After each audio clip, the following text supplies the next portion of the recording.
Mes chers compatriotes, il est bien loin le temps de la diplomatie française, le temps où nos dirigeants avaient à cœur de défendre la voix particulière de la France et la grandeur de son message dans le monde.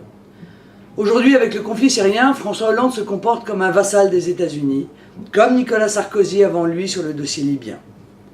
Le président de la République semble devenu le meilleur agent de Washington, prêt à foncer tête baissée pour satisfaire ses maîtres américains et à engager la France dans une aventure pour le moins hasardeuse. Cette petite diplomatie, cette diplomatie de l'émotion, des objectifs obscurs et de l'asservissement, conduit notre pays à s'isoler sur la scène internationale. Aucun de nos alliés en Europe ne nous suit dans ce jeu dangereux et aveugle qui consiste à vouloir taper coûte que coûte sur la Syrie. L'ONU elle-même, par la voix de son secrétaire général Ban Ki-moon, nous avertit des risques d'une telle intervention et nous invite à la prudence. De nombreux pays arabes, la Russie et la Chine aussi bien entendu, ne comprennent pas l'empressement français à se mettre dans les pas de Barack Obama. La situation est d'autant plus humiliante pour notre pays que le président américain s'est permis de considérer l'engagement de la France comme quantité négligeable en annonçant que tout dépendrait du vote du Congrès américain qui finalement décidera de tout, y compris une intervention ou non de la France. L'erreur majeure de François Hollande a été de coller à la doctrine purement américaine de la ligne rouge. Ce n'est pas nous qui avons indiqué que l'usage d'armes chimiques, s'il était avéré, constituerait une raison automatique pour frapper la Syrie. Nous n'avons donc pas aujourd'hui à nous plier à cette doctrine. Et ce n'est certainement pas à nous aujourd'hui de nous livrer à ce concours international consistant à fournir des preuves que le régime de Damas serait bien responsable. Je le dis clairement, que l'usage d'armes chimiques soit ou non avéré en Syrie et quel que soit le camp responsable. Je rappelle qu'il y a quelques mois, Carla Del Ponte, commissaire de l'ONU, disait que les rebelles avaient utilisé des armes chimiques. Il n'est pas dans l'intérêt de la France d'intervenir dans ce pays. Pourquoi ?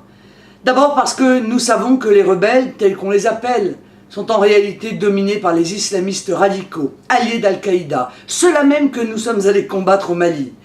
Ce serait une faute grave de les mettre au pouvoir, comme nous l'avons fait en Libye, avec les conséquences dramatiques que l'on sait. Ce serait installer dans ce pays la charia, provoquer la balkanisation du pays, faire gravement reculer les droits des femmes, mais aussi celui des chrétiens et de toutes les minorités. Ensuite, parce qu'une intervention en Syrie mettrait le feu aux poudres dans une région qui est éminemment instable. Quelle sera l'attitude de l'Iran? Et quelles conséquences pour le Liban, pour ses habitants, pour nos soldats, qui nombreux y sont positionnés? Je rappelle aussi d'une manière plus générale que nous n'avons pas à intervenir dans ce qui est une guerre civile, de surcroît en toute illégalité avec le droit international et les règles de l'ONU. Combien de conflits de ce genre aurions-nous à régler si nous décidions d'intervenir chaque fois qu'un pays s'entre-déchire? Et qu'on ne vienne pas me dire que je serai insensible à la situation du peuple syrien, parce qu'il y a toujours dans ce domaine deux poids, deux mesures.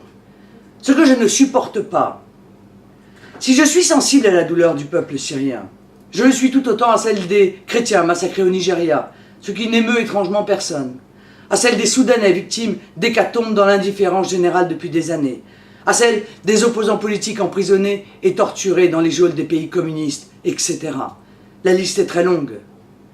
J'oppose aujourd'hui à la petite diplomatie, à l'atlantisme et au suivisme de François Hollande une diplomatie forte, libre et indépendante.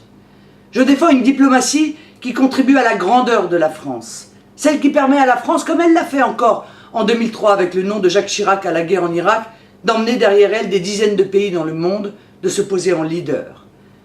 La France ne sera pas entendue, la France ne pèsera, la France ne sera forte que lorsqu'elle retrouvera le courage de parler comme elle l'entend, de parler conformément à ses intérêts et à ses seuls intérêts. L'UMP aussi aujourd'hui est à milieu de cette grande diplomatie que j'appelle de mes voeux. Mais voyez-vous, l'UMP est très ennuyée par l'attitude de François Hollande, pour une raison simple. C'est elle, par la bouche de Nicolas Sarkozy, qui réclame depuis 1 an que la France intervienne en Syrie. C'est l'UMP, c'est Nicolas Sarkozy, qui pousse depuis 1 an à commettre les mêmes erreurs dans ce pays que celles dont l'ancien président a été responsable en Libye. Parce qu'il n'y a pas plus atlantiste, pas plus soumis à Washington, pas plus anti-gaulliste aujourd'hui que l'UMP. Alors c'est l'UMPS en action, une fois de plus. L'UMP est prise de court, comme sur tant d'autres sujets. Ce que Nicolas Sarkozy rêvait de faire, c'est François Hollande qui le fait. Et pour tenter de masquer cela, pour continuer de faire croire aux Français qu'il y aurait des différences entre l'UMP et le PS, on nous fait à nouveau le coup d'une petite diversion. Cette fois-ci, la question qui agite le débat, c'est « faut-il ou non que le Parlement vote la guerre en Syrie ?» Mais cette question est parfaitement annexe. C'est de la poudre aux yeux. Notre Constitution dit très clairement que la question ne se pose pas. Non, la réalité, c'est que l'UMP a peur de dire clairement son soutien à François Hollande. Alors je vous le demande très clairement, dans l'intérêt de la France, dites non à la guerre en Syrie. Faites en sorte que la France retrouve une voix, cette voix tant attendue dans le monde, mais qui s'est éteinte depuis 2007.